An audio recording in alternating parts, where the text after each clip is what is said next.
So let's start with the next presentation regarding the rare earth-based permanent magnet and what Orano is trying to do in this area of activity. So just to introduce myself, I'm Benoît Richebé. I took over this position to develop Orano's activities in this field about a year ago, and before I worked for a long time in the strategy field.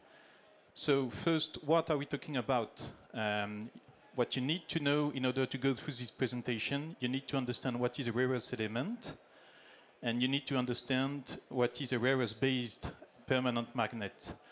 So a rare earth element, those are 15 to 17, depending on the definition, element of the Mendeleev table, at the bottom part of the Mendeleev table, and they are used in numerous sectors that are represented here, from the optics to the thermic catalysis, up to the smartphone and the earphone, etc., your screens.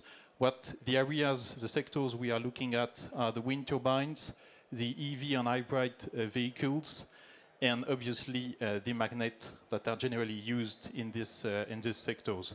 So in short, the rare earth elements are really the vitamins of the modern era. So first thing you need to know, this is a rare earth element. And the second pertains to the one use case, a permanent magnet. So you have different types of magnets that are represented here. The one we are looking at is the red one, the neodymium iron boron permanent magnet.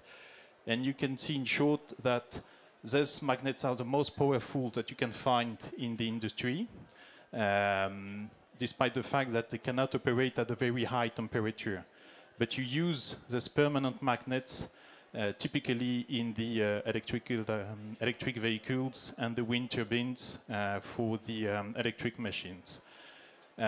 Just to give an order of magnitude of what weight, what volume are we talking about, in an hybrid vehicle you are using 300 grams of permanent magnets, not for the traction motor itself, but rather for the small actuators like the braking, the steering, the hatch, le haillon en français. When you look at the normal battery electrical vehicles, you can use up to 2 kilograms of permanent magnet. And when you look at wind turbines, some designs of them, and not all of them, but some of the design can use up to 2 to 3 tons of magnet. So these are big numbers. And this is really what we are looking at. Then you need to understand how we structure the value chain of the rare earth and permanent magnet. You need to really look at it from an integrated, a global perspective. So you generally mine the rare earth element first, and most of the mining activities are taking place in China today, and I will come back to this later. Then you need to separate the light rare earths and the heavy rare earths, and we sometimes forget the heavy rare earths in our strategical approach. So you have a separation based on solvent extraction, hydrometallurgical type of processes. Then you need to reduce this oxide into a pure metal, and then you are able to manufacture a permanent magnet and use it in typically for Valeo, for instance, Bosch, or whoever will use this type of permanent magnets in the traction chain of the electrical vehicles.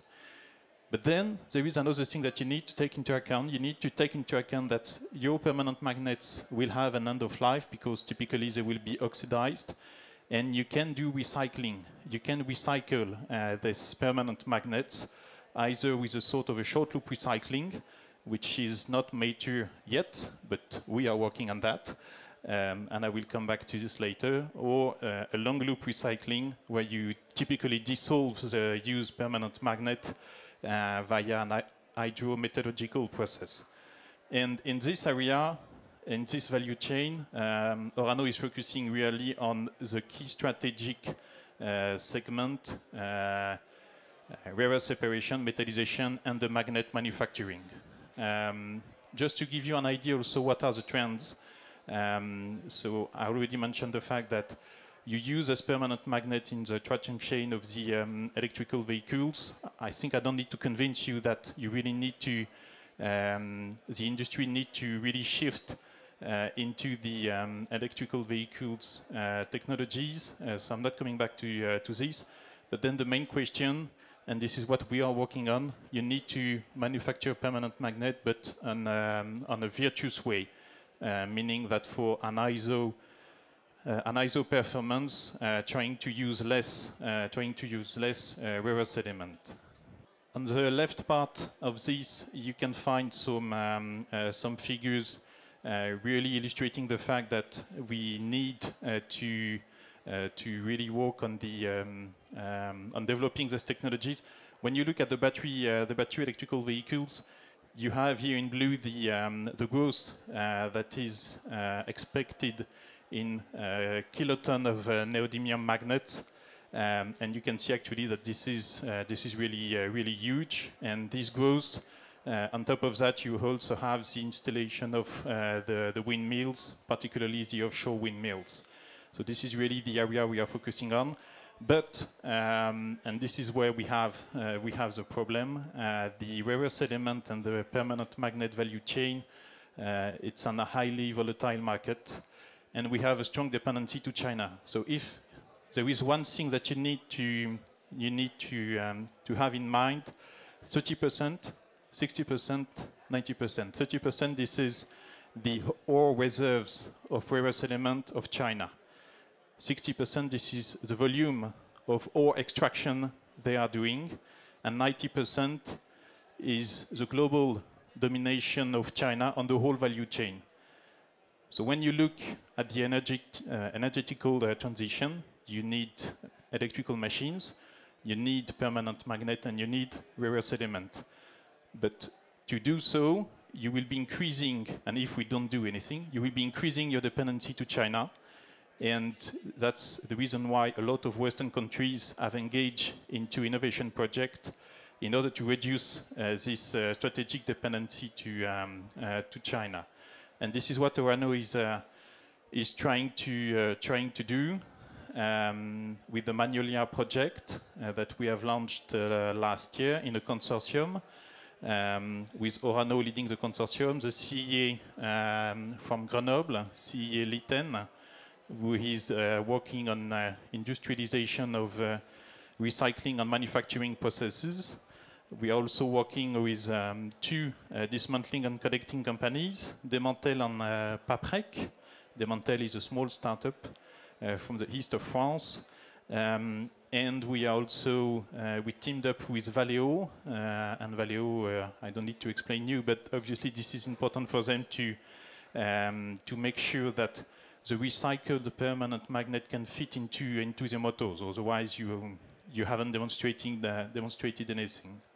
And what we are trying to do is to make sure that we really develop innovative processes for recycling and manufacturing the high performance magnets that will be needed for the battery electrical vehicles. So the end game for Orano by the end of the 2020s is to become a manufacturer of high performance magnet, relying really on competencies that I will describe on the next slide.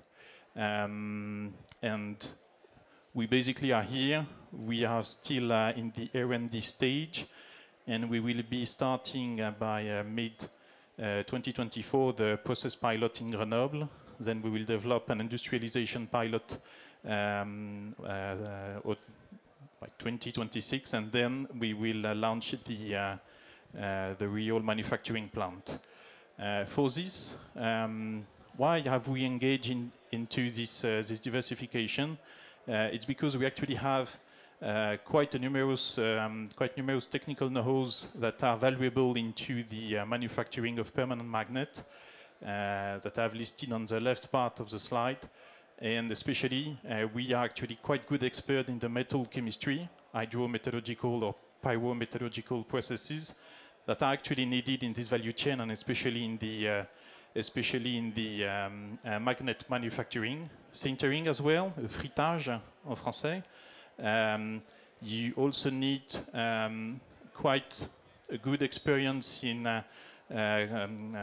confined spaces, confined atmosphere, because the powder, the magnet powder that you will generate during the process is extremely heavy of oxygen. So you need to work in really an inert atmosphere, and this is something that we master a bit. Mining, obviously, Orano group is a top 3 leader in uranium extraction. And actually, when you extract uranium, you find rare earth element. And when you extract rare earth element, you have uranium and thorium. So we know this value chain, we know the miners, and we know the people who work with them. And that gives us a bit of legitimacy to enter in this value chain. Once we will have the real industrial magnet manufacturing plant in France, it's not an easy piece of cake.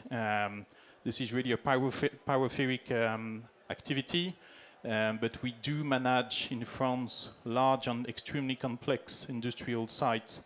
So that gives us also some technical know-how. But on the other hand, we don't know everything. We are, shall I say, humble in this innovation activity, and we are missing some skills. And if some people are interested, you can raise your hand. What we are missing is competencies in magnetism, because we don't do that in Orano. And obviously, a magnet quite rely on magnetism. We know how to manufacture them easily, shall I say, but we need more expertise in magnetism. Still in metallurgy, I did say that we have good expertise in metal chemistry, but still we are interested in having other competencies in this field, material behavior. We are also looking at some building blocks, really pieces of the puzzle that we need in order to be able to produce a high-performance magnet by the end of the 2020s, looking at automatization, robotization. We really believe this is key in order to be competitive enough compared to the Chinese manufacturer.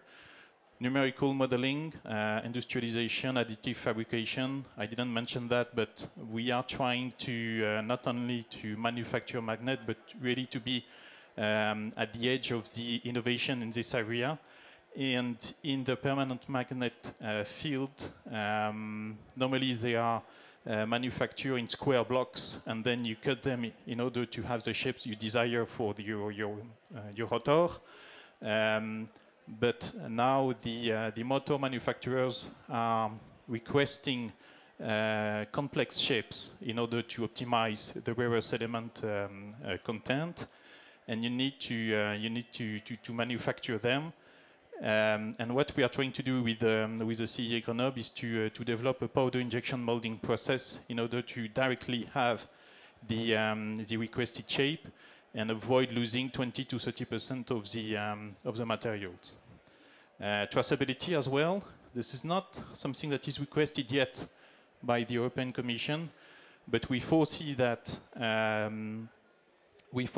the manufacturers and at the end of the day the consumers will be willing to know where this rare earth element will be coming from. Obviously, this is not a big news for you, but the rare earth element value chain is actually not extremely virtuous from an environmental standpoint.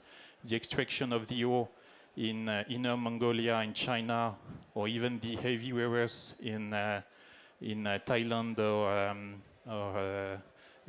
Birman is actually quite how should I say, it's not clean. It's not really clean because it's using a lot of chemical agent. And we are also looking for specific knowledge, specific competencies from the automotive sectors, like motor designer, because obviously you understand that you are not selling only a permanent magnet. It has to fit into a water, and the optimization of the permanent magnet must be done consistently with the motor optimization. And this is something. This is typically a competency that we will have to staff in the project in order to be how can I say, really at the edge of the innovation in order to answer the customer needs. Purchasing sale in the automotive sector, marketing, life cycle analysis. I already mentioned this with the traceability. So in short, this is what we are trying to do, exploring this whole value chain. We have other projects that we are trying to launch, but those are not public yet. And at the end of the day, what we want to do is to increase the sustainability of the permanent magnet and increase the sovereign economy of the European Union. Thank you very much.